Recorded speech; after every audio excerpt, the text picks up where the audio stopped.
Sesungguhnya bencana terhadapmu bukan untuk menghancurkanmu melainkan sesungguhnya akan mengujimu, mengesahkan kesempurnaan imanmu dan menguatkan dasar kepercayaanmu dan memberikan kabar baik ke dalam batinmu.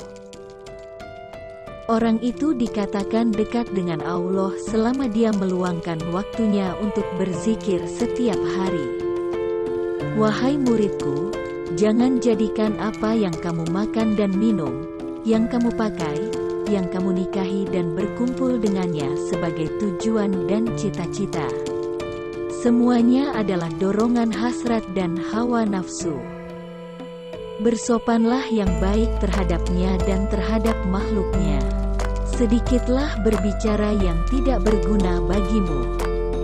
Dunia boleh saja di tanganmu atau berada di sakumu untuk engkau simpan dan pergunakan dengan niat yang baik. Tetapi jangan meletakkannya di dalam hati. Engkau boleh menyimpannya di luar pintu, hati, tetapi jangan memasukkannya ke dalam pintu. Karena hal itu tidak akan melahirkan kemuliaan bagimu. Wahai hamba Allah, yang disebut kerja keras itu bukan terletak pada kekesatan pakaianmu dan makananmu. Kerja keras adalah terletak pada sikap zuhud hatimu. Sabar adalah suatu ketentuan, daya positif yang mendorong jiwa untuk menunaikan kewajiban. Selain itu, sabar adalah suatu kekuatan. Janganlah kamu menjadi orang yang berlisan syukur, tetapi hatimu berpaling dari hak yang datang kepadamu. Memang demikianlah kebanyakan orang. Lelah itu selama kamu berkemauan untuk menuju dan berjalan kepadanya. Orang yang beriman selalu menyembunyikan apa yang ada padanya. Jika lisannya terlanjur mengucapkan sesuatu, maka ia segera memperbaiki ungkapan yang diucapkan itu. Berusahalah menutupi apa yang telah lahir, dan mohon kemaafan. Jika dunia dan akhirat datang melayanmu, dengan tanpa susah payah, ketuklah pintu Tuhanmu dan menetaplah di dalamnya. Bila kamu telah menetap di dalamnya, akan jelaslah bagimu seperti buah fikiran.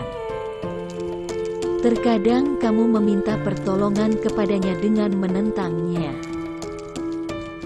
Penyesalan, perbaikilah hatimu, karena jika hati telah baik, segala tingkah lakumu akan menjadi baik. Kefakiran adalah tidak punya sesuatu yang dibutuhkan, dan jika tidak membutuhkan sesuatu maka dinamakan kaya. Jadikanlah akhiratmu sebagai modalmu dan jadikan duniamu sebagai keuntunganmu. Gunakanlah seluruh waktumu untuk menghasilkan akhiratmu. Lalu apabila dari waktumu itu ada sedikit yang masih tersisa, maka gunakanlah untuk berusaha dalam urusan duniamu dan mencari penghidupanmu. Berpikirlah, bahwasanya sesuatu yang kamu cintai di dunia ini tidak akan kekal selamanya. Tidak abadi dan pasti fana. Jika kamu telah menyadari hal ini, maka kamu tidak akan melupakannya walaupun sekejap. Wahai anak, janganlah kamu menuntut sesuatu kepada seseorang. Dan jika kamu mampu untuk memberi dan tidak mengambil, maka lakukanlah. Kamu melayani dan kamu tidak minta dilayani oleh orang lain, maka lakukanlah. Nasihatilah dirimu terlebih dahulu, barulah kemudian menasihati orang lain. Kamu harus lebih memperhatikan nasib dirimu. Janganlah kamu menoleh pada orang lain sedangkan dalam dirimu masih ada sesuatu yang harus diperbaiki.